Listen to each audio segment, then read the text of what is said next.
Hello friends, आप सभी का स्वागत है मेरे YouTube channel competition journey with Deepak पर। तो जैसा कि आपका आरआरबी ग्रुप बी का जो एग्जाम है जाके वो नेक्स्ट मंथ है और उसके लिए हम लोगों ने प्रैक्टिस स्टार्ट किए हैं जाके मैथ और रीजनिंग का।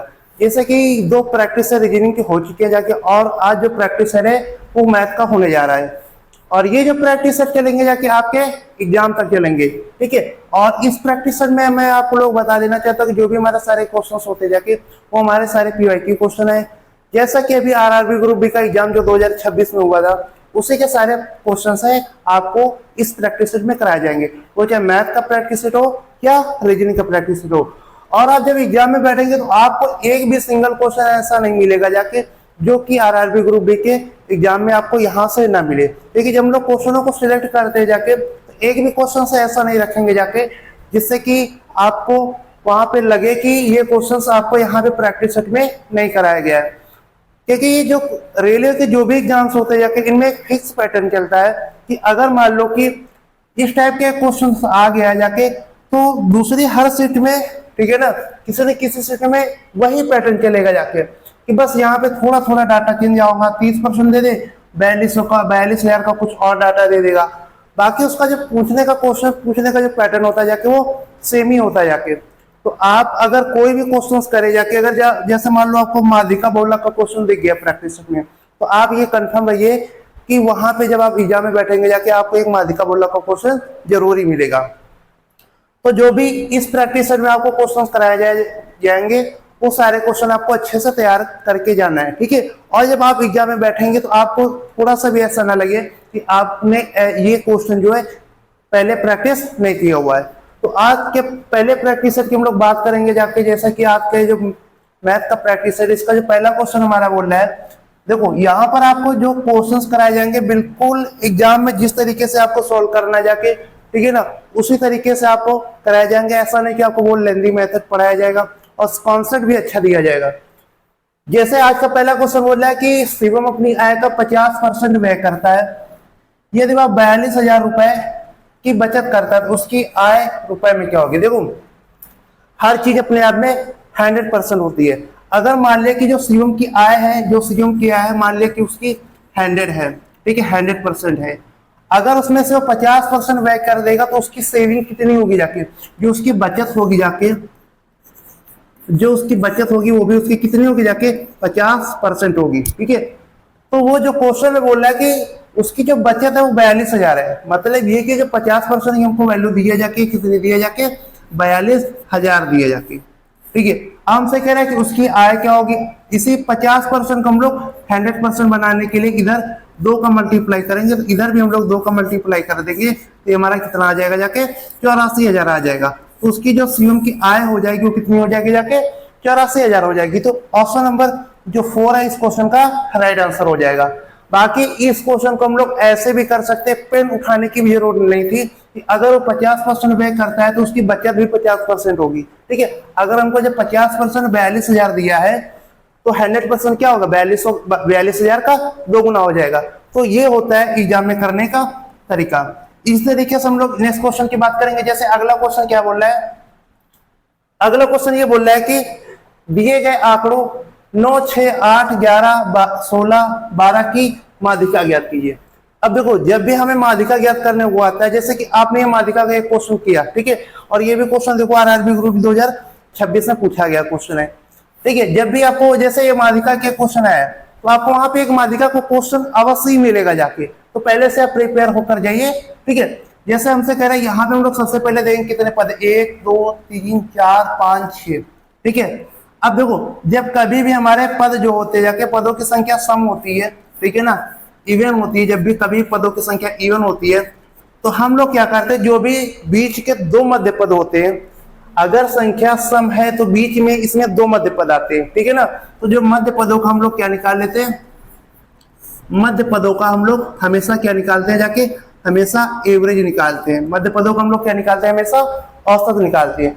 अगर यह सम संख्या है, ठीक है, तो हम लोग पहले इसको आरोही क्रम में लिख लेंगे, जैसे कि 6 आएगा, ठीक है, और फिर 8 आएगा, फिर 9 आएगा, फिर 11 आएगा और उसके बाद 16 आएगा, फिर 22 आएगा।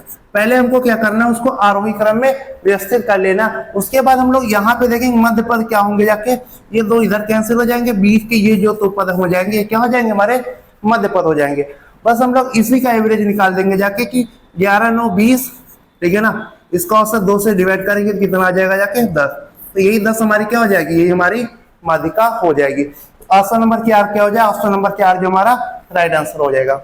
बाकी जब आप एग्जाम में बैठेंगे तो आपको ये सब आगे के पद लिखने नहीं जरूरी है, आप बस इतना देखो कि हमको पदों की संख्या कितनी दी है, 1 2 3 4 5 6 पद दिए हैं, ठीक है। तो जो हमारा मध्य पद होगा हम लोग क्या करेंगे, 6 का आधा दिमाग में करो, 6 का आधा कितना हो जाएगा, जाके 6 का आधा 3 हो जाएगा, और 3 के आगे एक दूसरा पहला मध्य पद 3 होगा जाके, और दूसरा मध्य पद क्या होगा, जाके 4, ठीक है। तो तीसरा चौथा पद ही हमको छांटना है कि जैसे हम लोग पहले तो क्या आ जाएगा, 6 आ जाएगा, फिर 8 आ जाएगा तीसरे बार में। जब हम लोग आरोही क्रम में व्यवस्थित करेंगे तो पहले 6 आएगा, फिर 8 आएगा, फिर 11 आएगा। तो तीसरा पद हमारा 11 हो गया जाके, और प्लस चौथा पद हमारा क्या हो जाएगा, 11 के बाद क्या आएगा, 11 के बाद तीसरा पद हमारा 9 आएगा जाके, ठीक है। और चौथा पद हमारा क्या आएगा, जाके 11 आ जाएगा, ठीक है। तो 9 + 11 का हम लोग जब करेंगे जाके, इसका एवरेज 2 से निकालेंगे तो हमारे 20 हो जाएगा, और 20 को हम लोग जब 2 से डिवाइड करेंगे तो हमारा 10 आ जाएगा। मान लो यहाँ पर तो आपको 6 पद ही दिए हुए हैं, ठीक है। अगर आपको मान लो कि 15 14 ऐसे पद दिए होते, और आप वहां पे क्या करते जाके कि आप पूरे को व्यवस्थित करते जाके 14 15 पद को, फिर उसके बाद आप 20 से 2 मध्य पद निकालते, ये नहीं करना है। बस हमें याद रखना है अगर सम पद है तो उसका हमें आधा कर देना है, ठीक है। जैसे 6 का आधा 3 हो जाएगा, और 3 के जस्ट आगे वाला एक नंबर ले लेंगे, तो यही दो हमारे तीसरा और चौथा, यही दो हमारे क्या होंगे जाके, मध्य पद होंगे जाके, ठीक है। तो ये तरीका होता है एग्जाम में करने का। तो अब हम लोग बात करेंगे जाके अगले क्वेश्चन की। जैसे अगला क्वेश्चन हमको दिया हुआ है, अगला क्वेश्चन कह रहा है कि ए को न्यूनतम कितना मान दिया जाना चाहिए ताकि 8 अंक की संख्या ये जो है 4 से विभाज्य हो जाए। अब देखो 4 की डिविजिबिलिटी क्या होती है कि लास्ट के जो भी 2 अंक होते हैं वो हमारे 4 से डिवाइड होने चाहिए, ठीक है ना। 4 की डिविजिबिलिटी क्या होती है जाके कि जो भी लास्ट के 2 डिजिट होते जाके, ठीक है ना, वो हमारे क्या होने चाहिए, 4 से डिवाइड होने चाहिए, ठीक। हम लोग देखेंगे 4 7 28 से पूरा पूरा कट रहा है, ठीक है। बाकी जो भी बीच के नंबर होते हैं, जैसे इकाई दहाई तो डिपेंड करता है, ठीक है ना। इकाई सैकड़ा, हजार, लाख, 10 लाख, करोड़, ये कोई डिपेंड नहीं करता, ये नंबर कुछ भी हो उससे मतलब नहीं करता, वो 4 की विभाज्यता पर कोई भी प्रभाव नहीं डालेगा। तो हम लोग ये कह सकते हैं, उसने क्या बोला है कि ए का न्यूनतम मान, तो ए का न्यूनतम मान आप कुछ भी ले लो, सबसे छोटी संख्या हम लोग यहाँ पे क्या मान सकते हैं, जैसे यहाँ पे ऑप्शन दिया तो हम लोग 0 मान सकते हैं। तो 0 क्या हो जाएगा, ऑप्शन नंबर 2 हमारा इस क्वेश्चन का राइट आंसर हो जाएगा। क्योंकि जो 4 की विभाज्यता होती है वो लास्ट के 2 डिजिट पर निर्भर करती है, बीच के संख्या पर, बीच का जो भी अंक होगा जाके उस पर वो निर्भर ही नहीं करती है जाके। और सबसे छोटी वैल्यू हमको क्या दी है जाके, 0। तो ऑप्शन नंबर 2 हमारा क्या हो जाएगा, राइट आंसर हो जाएगा। इसी प्रकार हम लोग बात करेंगे जाके अगले क्वेश्चन की। जैसे अगला क्वेश्चन हमको क्या बोल रहा है, अगला क्वेश्चन ये बोल रहा है कि एक दौड़ में एक एथलीट पहले लैप में 150 सेकंड में 450 मीटर की दूरी तय करता है, वह समान दूरी के दूसरे लैप को 75 सेकंड में तय करता है। एथलीट की औसत चाल मीटर प्रति सेकंड में क्या है। अब यहां पर देखो दूरी डिस्टेंस उतनी है, ठीक है ना। पहले वो जो डिस्टेंस है, देखो आज जब डिस्टेंस सेम होते हैं एक फार्मूला होता है जाके एवरेज स्पीड का। मान लो कि वो क्या होता है, जो एवरेज स्पीड होती है जाके जब डिस्टेंस सेम होती है जाके, मान लो 2 चालें S1 और S2 आपको दिए, तो एवरेज स्पीड का जो फार्मूला होता है 2S1 × S2 बटे में S1 प्लस का S2 होता है। ऐसे हम लोग क्या करेंगे, पहली कंडीशन में जब वो 450 मीटर दूरी को 150 सेकंड में तय करेगा, तो चाल बराबर क्या होता है, दूरी बटे समय। तो 450 को हम लोग जब 150 से डिवाइड करेंगे तो स्पीड कितनी आ जाएगी, ठीक है। स्पीड जो आ जाएगी जाके वो 3 मीटर प्रति सेकंड आ जाएगी। ऐसे ये S1 चाल होगी, ऐसे हम लोग S2 चाल निकालेंगे। डिस्टेंस हमारी सेम है 450 मीटर की। आपकी वो क्या करता है, वो 75 सेकंड में 450 मीटर की दूरी को तय करता है। तो हम लोग आपकी 75 से भाग करेंगे तो ये 6 बार कट जाएगा। अब की इसकी स्पीड कितनी आ गई, 6 मीटर प्रति सेकंड। मतलब कि S1 चाल हो गई जाके 3 मीटर प्रति सेकंड, S2 चाल हो गई 6 मीटर प्रति सेकंड। देखिए दोनों कंडीशन में डिस्टेंस सेम है, तो इस फार्मूले से हम लोग एवरेज स्पीड निकालेंगे। 2 × S1 की वैल्यू कितनी है, 3, S2 की वैल्यू 6, और नीचे 3 + 6 9 हो जाएगा। तो ये हो जाएगा 3 × 9 3 दूनी 6, तो ये कितनी आ जाएगी 4 मीटर प्रति सेकंड। 4 मीटर प्रति सेकंड ऑप्शन नंबर सी क्या हो जाएगा, उसकी एवरेज स्पीड आ जाएगी। इसी के बाद हम लोग बात करेंगे जाकर नेक्स्ट क्वेश्चन। अगला क्वेश्चन जैसे हम लोगों को दिया हुआ है कि सुमन, तारिक और नेहा क्रमशः 6:11:12 के अनुपात में राशि निवेश करते हैं। यदि उन्होंने वर्ष के अंत में कुल 79,721 का लाभ अर्जित किया, ठीक है, तो सुमन और नेहा के हिस्सों के बीच धनात्मक अंतर। देखो अब कुछ भी बच्चे होंगे, ये सारे के सारे क्वेश्चन आपको प्रीवियस ईयर सारे क्वेश्चन है। अब कुछ बच्चे होते हैं ऐसे क्वेश्चनों को सॉल्व करने में पड़ जाते हैं, ठीक है। आप जब भी क्वेश्चन सॉल्व करें आप पहले एक बार आंसर, मतलब जो आपके आंसर दिया ऑप्शन दिए उन पे आप एक बार देख लेना कि सबके यूनिट डिजिट यहाँ पे क्या है, अलग अलग है, ठीक है। सबके यूनिट डिजिट क्या है, सबके अलग अलग है। या हम ऐसे भी कह सकते हैं कि जो हमारा इनकम होती जाके निवेश होता है, ठीक है ना, निवेश के अनुपात में हमको प्रॉफिट होता है जाके। अब कुछ बच्चे होंगे इसको पूरा सॉल्व करेंगे, इस तरीके सॉल्व करेंगे कि जैसा 6, 11, 29, 12, 29, इनका ये टोटल 29 हो गया जाके, 29 की वैल्यू टोटल दी हो जाके 79,721, ठीक है ना, क्योंकि निवेश के ही रेशियो में उनको लाभ होता है। तो टोटल निवेश 29 है, तो टोटल लाभ कितना आ जाके 79,721।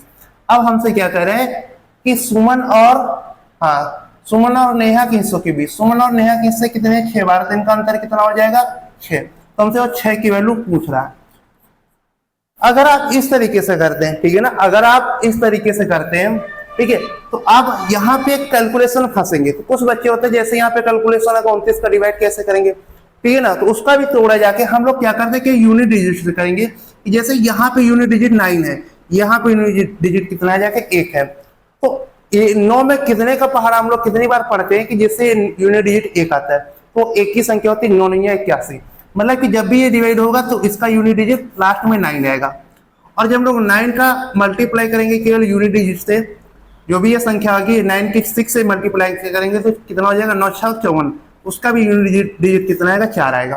तो हमने यहाँ पे देखा कि एक ही ऑप्शन ऐसा है कि जिसका यूनिट डिजिट 4 है, तो ऑप्शन नंबर 1 हमारा क्या हो जाएगा, राइट आंसर हो जाएगा, ठीक है। अब कुछ बच्चे ऐसे करेंगे, बाकी ये भी जो तरीका एग्जाम में करने का तरीका नहीं है, ठीक है, क्योंकि हमने ये देखा कि उसने हमको सुमन, तारिक और नेहा का ये निवेश का अनुपात दे दिया, और उसने लास्ट में हम लोग सीधा देखेंगे कि सुमन और नेहा के हिस्सों के बीच का धनात्मक अंतर उसने पूछा है, ठीक है ना। तो सबसे पहले जो एग्जाम में करने का तरीका ये है कि ये सुमन हो गए, ये नेहा हो गए, इनके हिस्सों का अंतर कितना है 6 है। तो जो भी हमारा आंसर होगा जाके कि वो 2 और 3 का मल्टीपल ही होगा। आप क्या 6 की डिविजिबिलिटी चेक कर लो, ठीक है, या आप 2 3 की डिविजिबिलिटी चेक कर लो। तो अगर कोई भी संख्या 2 से डिवाइड होगी तो उसका लास्ट जो है वो तो विषम तो कभी हो ही नहीं सकता। तो ऑप्शन 2 और ऑप्शन 3 तुम्हारे ऐसे ही कैंसिल हो गए थे। अब बस हमें क्या करना था कि हमें 3 की डिविजिबिलिटी देखना है। अगर हम 3 की डिविजिबिलिटी चेक करेंगे तो 6 कट जाएगा, 3 से 9 कट जाएगा, 4 4 8 1 9, तो ये दोनों हमारे कट जाएंगे, ठीक है। ये ऑप्शन हमारा हो सकता है। एक बार हम ऑप्शन जो बचा है वो भी देख चेक कर लें कि वो भी कहीं 3 से डिवाइड नहीं हो रहा है। अगर ये भी 3 से डिवाइड होगा तब हम लोग इस मेथड पे आते हैं जाके, नहीं तो हम लोग डायरेक्ट ऐसे कर दें। देखेंगे कि 3 से 6 कट गया, 9 कट जाएगा, 4 2 6 कट जाएगा, लेकिन यहाँ पर 1 बच जाएगा, तो 4 हमारा 3 से डिवाइड नहीं होगा। इस तरीके से जो ऑप्शन नंबर 1 हो जाए, ऑप्शन नंबर 1 हमारा राइट आंसर हो जाएगा। तो ये जो मेथड आपको मैं बता रहा हूँ इनको आप एग्जाम में लगाना जाके, ठीक है। हम लोग बात करेंगे अगले क्वेश्चन की। जैसे अगला क्वेश्चन हमको क्या दिया हुआ है कि अमित एक कार्य को 13 दिनों में कर सकता है, गोपाल अमित से 30% अधिक दक्ष है, उस कार्य को करने में गोपाल द्वारा लिए गए दिनों की संख्या। अब उसने देखा है कह रहा है कि अमित एक कार्य को 13 दिनों में कर सकता है कि गोपाल अमित से 30% अधिक है। देखो 30% की जो फ्रिक्शन वैल्यू होती है कि वो 3/10 होती है। उसने क्या बोला कि जो गोपाल है वो अमित से 30% अधिक दक्ष है। गोपाल और अमित की अगर हम लोग इफिशियंसी का रेशियो निकाले, उनकी क्षमताओं का रेशियो यहाँ से निकाले, अगर अमित की क्षमता कितनी है जाके 10 है तो गोपाल 30% अधिक होगा तो कितनी हो जाएगी 13 हो जाएगी, ठीक है। अब वो क्या करे, अमित एक कार्य को 13 दिनों में करता है। अब देखो यहाँ से इफिशियंसी से हम लोग जो टाइम का रेशियो होता है वो इफिशियंसी का हमेशा उल्टा होता है। तो अगर हम लोग गोपाल और अमित के टाइम का रेशियो निकाल रहे हैं तो 10 रेशियो 13 हो जाएगा। तो वही कह रहा है कि जो अमित एक कार को 13 दिनों में करता है, 13 की वैल्यू हमको क्वेश्चन में कितनी दी है जाके 13, तो ऐसे ही 10 की वैल्यू कितनी हो जाएगी हमारी 10 हो जाएगी। ठीक है, क्योंकि रेशियो में वो क्या बोल रहा है कि जो गोपाल है वो काम को 10 दिन में करता है, जब 13 की वैल्यू 13 दी है तो 10 की वैल्यू 10 हो जाएगी। तो यहां से निकल के आया कि जो गोपाल है वो काम को 10 दिन में कर लेगा। ठीक है, तो इसी मेथड से आपको एग्जाम में क्वेश्चन करने। अब लोग बात करेंगे जाकर नेक्स्ट क्वेश्चन। अगला क्वेश्चन देखो क्या बोल रहा है। अगला क्वेश्चन हमारा ये बोल रहा है कि सबसे छोटी प्राकृत संख्या क्या है जिसे 18, 35 और 140 से विभाजित करने पर प्रत्येक स्थिति में शेषफल 7 बचता है। अब देखो, अब कुछ बच्चे इसको एलसीएम से करने लगेंगे, जबकि एलसीएम इसमें लेने की जरूरत ही नहीं है। ऐसा क्वेश्चन हम लोग ऑप्शन से ही करेंगे। वो कह रहे हैं कि प्रत्येक स्थिति में 7 बचता है। तो यहाँ कहने का मतलब है कि अगर हम हर संख्या से 7 घटा दें, तो जो भी ऑप्शन हमारा 18, 35, 140 से डिवाइड होगा वही हमारा क्या हो जाएगा, आंसर हो जाएगा जाके। तो अगर हम यहाँ से 7 से जब 7 से इसमें घटाएंगे तो यहाँ पे कितना आ जाएगा, यहाँ पे लास्ट में 63 आ जाएगा, जो कि हमारा 140 से डिवाइड ही नहीं होगा। तो ऑप्शन नंबर ए तुम्हारा हो ही नहीं सकता। अगर हम यहाँ पर 7 से घटा देंगे तो यहाँ लास्ट में 30 आएगा, जो कि 40 से डिवाइड हो सकता है, मतलब कि 1330 आएगा। ठीक है, तो ये हमारा आंसर हो सकता है। अभी हम ये नहीं कह सकते यही आंसर है, ये हमारा आंसर हो सकता है। तीसरे में देखिए, अगर हम इसको घटाएंगे तो ये भी हमारा आंसर हो सकता है, क्योंकि ये भी 0 से कट जाएगा। ठीक है, हो सकता है। अब हम लोग इसको देखेंगे, इसमें जब हम लोग घटाएंगे तो कितना आ जाएगा, 1293 आ जाएगा। ये तो 140 से कटेंगे तो ये तो आंसर होगा नहीं। अब इन्हीं दो में से हमारा आंसर होगा। ठीक है, अब अगर हम लोग पहले भी चेक करते, अगर हम लोग यहाँ पे देखें कि ये संख्या 18 से भी तो वो संख्या कटेगी ना, तो हम लोग 9 की डिविजिबिलिटी अब चेक कर लेंगे। हम लोग क्या करेंगे, 9 की डिविजिबिलिटी चेक कर लेंगे। 9 की डिविजिबिलिटी क्या होगी कि अगर संख्या के अंकों का योग 9 है तो संख्या 9 से डिवाइड होगी। तो अगर हम यहाँ पे देखें, 7 घटाने के बाद हम लोग चेक करेंगे जाके, ऐसे नहीं कि उसको चेक कर लेंगे। तो यहाँ पर अगर हम देखें तो 3, 3, 6, 1, 7, तो ये हमारा आंसर नहीं होगा। यहाँ पे देखेंगे 6, 2, 8, 1, 9, तो ऑप्शन नंबर 3 ही हमारा क्या हो जाएगा, राइट आंसर हो जाएगा। ये चीज हम लोग पहले भी 9 की डिविजिबिलिटी चेक कर सकते थे, लेकिन कभी पहले आप 0 वाला ट्राई करना। कभी कभी ऐसा होता है कि एक ही संख्या में 0 आएगा, तो हम लोग ऐसे उसको आंसर मार्क कर देंगे। ठीक है, हम लोग बात करेंगे जाके नेक्स्ट क्वेश्चन।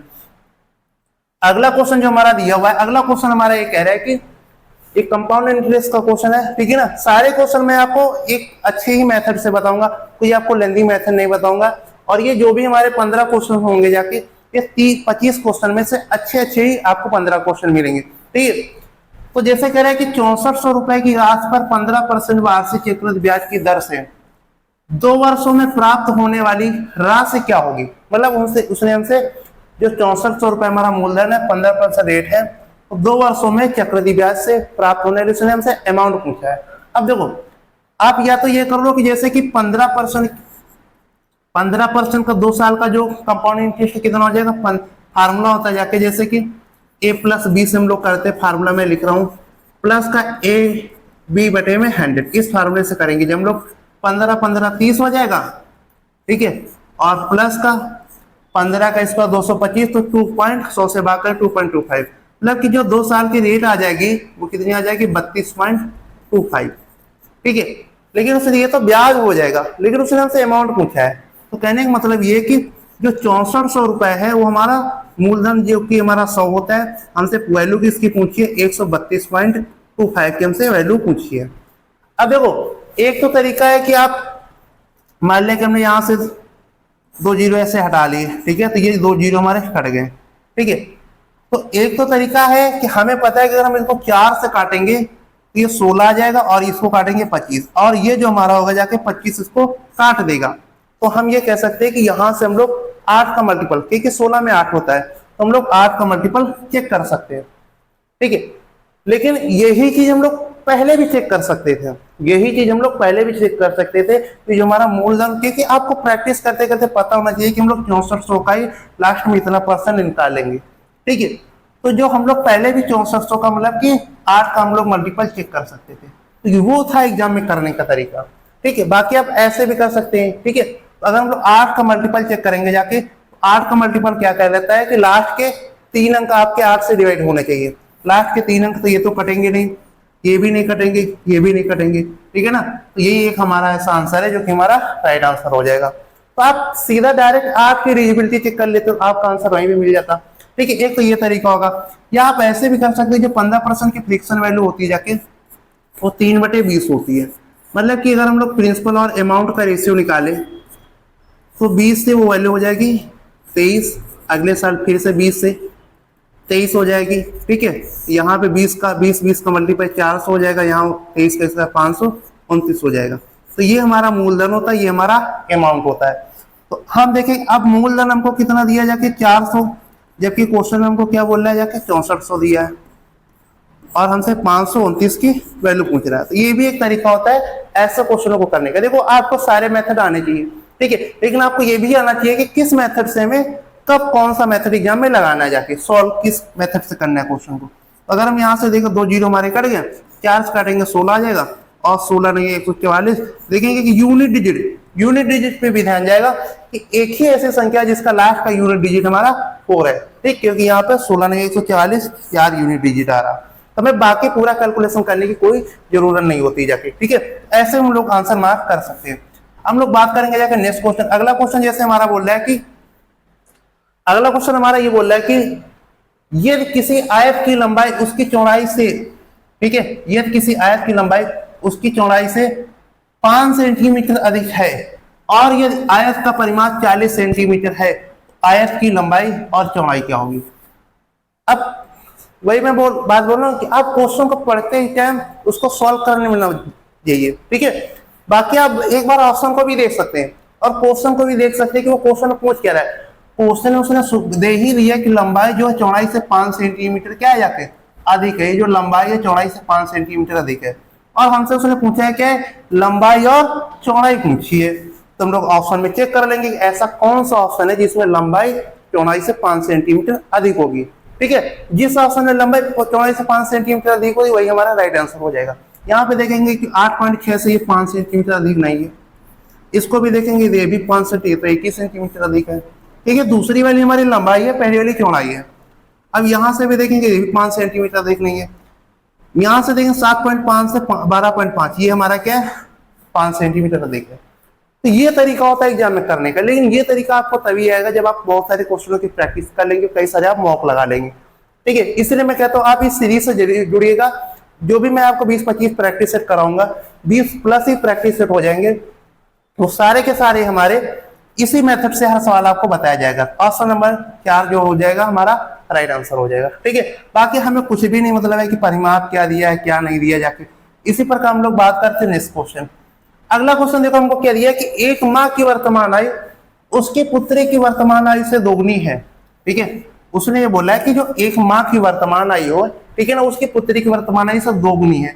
10 वर्ष पहले माँ की आयु पुत्री की आयु से 3 गुनी थी, ठीक है। तो बोल रहा है कि माँ की वर्तमान आयु क्या है। देखो आप क्वेश्चन को एक बार में पढ़ के या 2 बार में पढ़ के अच्छे से समझते हैं, ठीक है। बाकी इस क्वेश्चन को अगर हम लोग क्या करेंगे मेथड से भी करेंगे जाके, लेकिन मैं आपको पहले एग्जाम में करने का तरीका बता रहा हूँ। उसने हमसे माँ की वर्तमान आयु पूछी है, हम लोग कोई भी ऑप्शन उठा लेंगे, आप कोई भी ऑप्शन उठा लो, ठीक है। जैसे हमने मान लिया कि जो माँ की वर्तमान आयु है जाके वो 48 है, ये क्या है प्रेजेंट आयु है, ठीक है। तो उसने बोला है कि जो माँ की वर्तमान आयु है पुत्री की वर्तमान आयु से दोगुनी है। तो जो पुत्री की आयु होगी वो कितनी होगी जाके 48 का आधा 24 होगी ना। जो पुत्री की आयु होगी वो 24 होगी, तभी तो 24 से दुगुना होगा ना 48, ठीक है। अब 10 वर्ष पहले ये जो माँ की आयु हो जाएगी कितनी होगी 10 कम कर देंगे, इसमें भी 10 कम कर देंगे 14 हो जाएगी, ठीक है। लेकिन उसने कंडीशन दी है कि जो माँ की आयु पुत्री की आयु से 3 गुनी थी, कब 10 वर्ष पहले। यहाँ पर देखेंगे क्या माँ की आयु पुत्री की आयु से क्या 3 गुनी है, नहीं है। तो ऑप्शन नंबर ए हमारा राइट आंसर हो ही नहीं सकता। ऐसे अगर हम 42 उठाएंगे, ठीक है ना, अगर ऐसे हम लोग 42 उठा लें, 42 को उसकी पुत्री की वर्तमान आयु कितनी आ जाएगी, वो इसका आधा आएगी 21, तभी वो उसका दोगुना होगा, ठीक है। अब हम फिर से 10 साल पहले जाएंगे, 10 इसमें कम कर देंगे तो 32 हो जाएगा, इधर हम लोग 10 कम कर देंगे 11।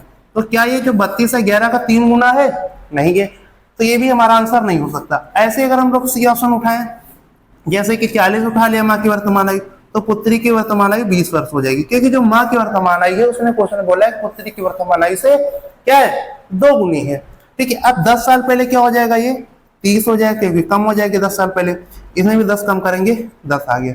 अब यहाँ पर देखें क्या माँ की पुत्री की वर्तमान आयु से 3 गुनी है, तो हाँ यहाँ पे 10 का 30 जो है वो 3 गुना ही होता है जाके, तो जो हमारा ऑप्शन नंबर 3 है वो हमारा राइट आंसर हो जाएगा।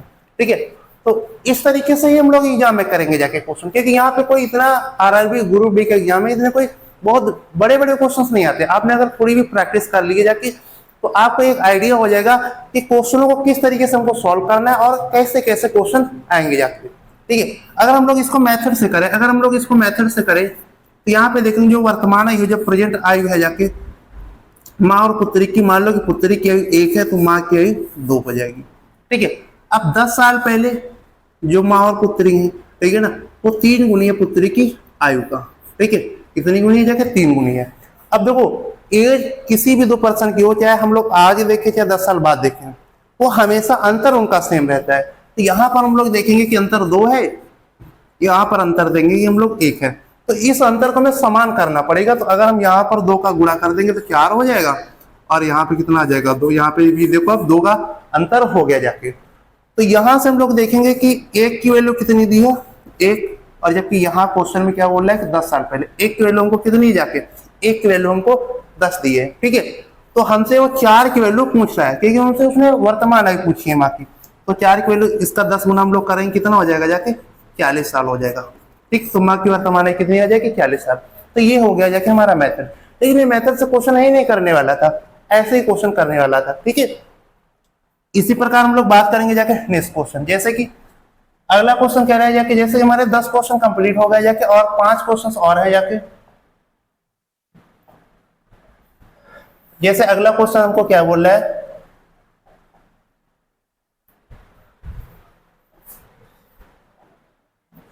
कह रहे कि पहली 12 विषम प्राकृत संख्याओं का औसत। देखो बस मैं वही बोल रहा हूँ कि जो भी जैसे कि आपको इस पर है कि पहली 12 प्राकृत संख्याओं की औसत, ये पता नहीं कि पहली 12 अगर सम कह देता वो पता होना चाहिए। ठीक है ना, प्राकृतिक संख्या, तो ये जो फार्मूले होते हैं 6-7 फार्मूले ये आपको पता होना चाहिए, क्योंकि एक क्वेश्चन तो इस पे आता ही है जाके।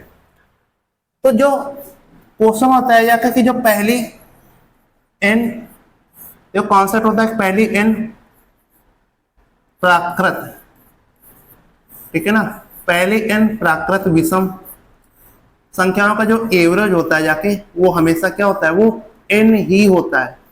पहली n प्राकृत विषम संख्याओं को जो एवरेज होता है वो हमेशा n ही होता है।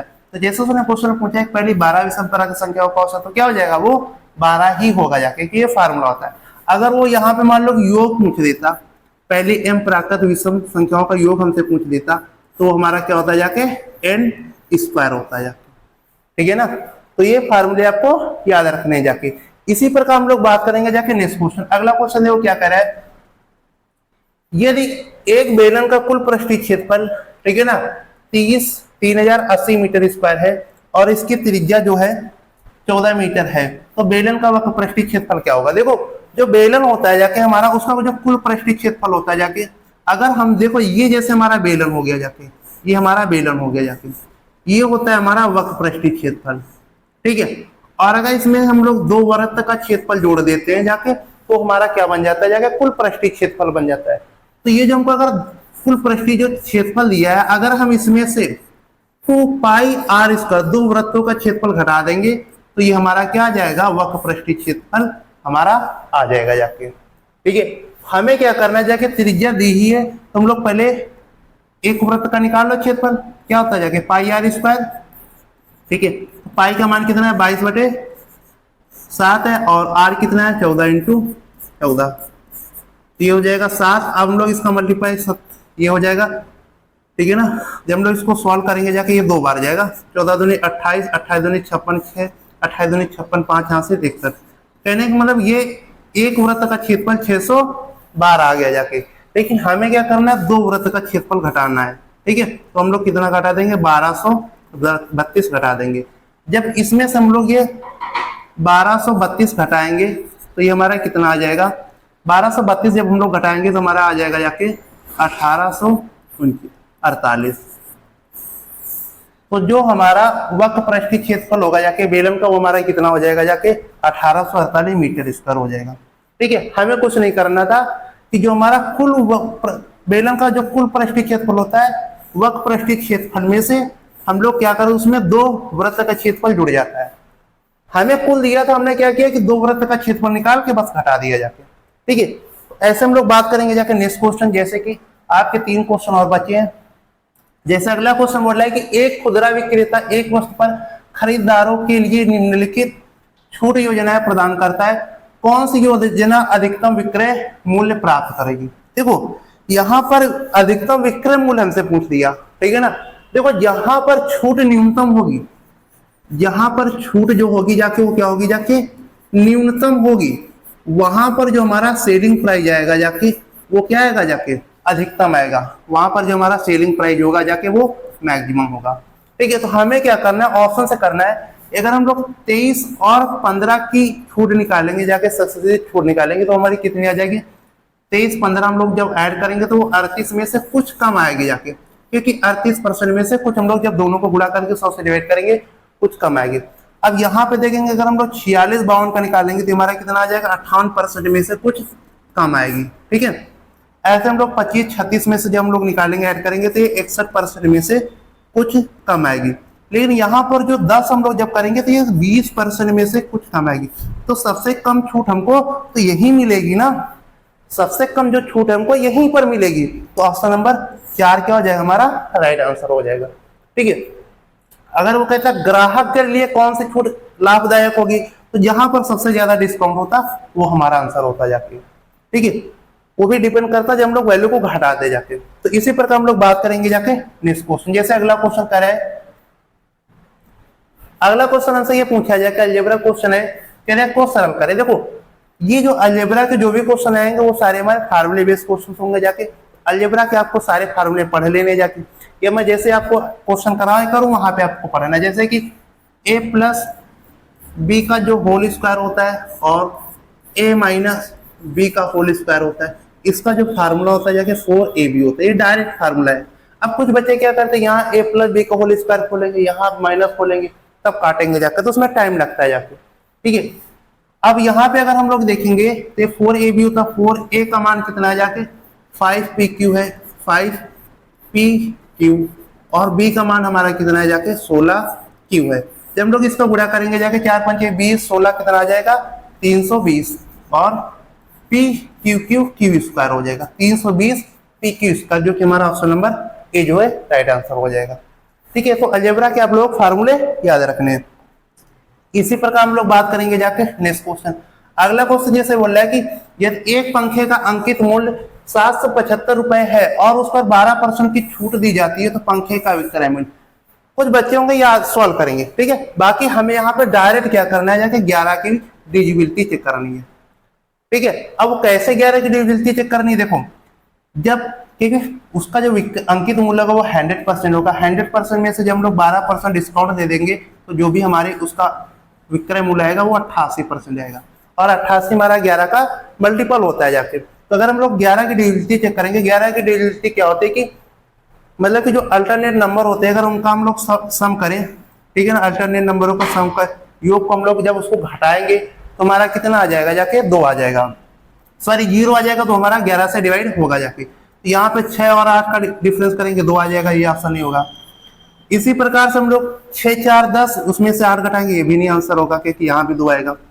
ऐसे हम लोग 6, 2, 8 और 8 में घटाएंगे, यहाँ पे इनका अंतर 0 आएगा। तो ऑप्शन नंबर 3 हमारा राइट आंसर हो सकता है। आगे भी चेक करना है, 6, 6, 12 और 8 घटाएंगे तो हम लोग कितना आ जाएगा, जाके 2 आएगा, ये भी आंसर नहीं हो सकता। तो ऑप्शन नंबर 3 ही हमारा क्या हो जाएगा, ऑप्शन नंबर 3 हमारा राइट आंसर होता है, ठीक है। तो ये होते हैं जाके एग्जाम में जो करने के तरीके।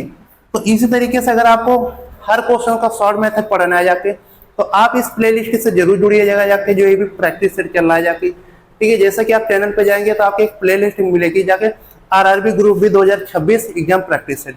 वहां पे आपको रीजनिंग के भी प्रैक्टिस सेट है और मैथ की भी इसी नाम से एक प्लेलिस्ट है जाके, जो कि आज मैं रीजनिंग के तो 2 प्रैक्टिस सेट हो चुके हैं और आज आपके मैथ का भी एक प्रैक्टिस सेट हो जाएगा जाके, ठीक है। और ये आपको डेली, ये नहीं एक दिन रीजनिंग का मिलेगा, एक दिन मैथ का प्रैक्टिस सेट मिलेगा, डेली आपको मैथ रीजनिंग के दोनों प्रैक्टिस सेट मिलेंगे, ठीक है।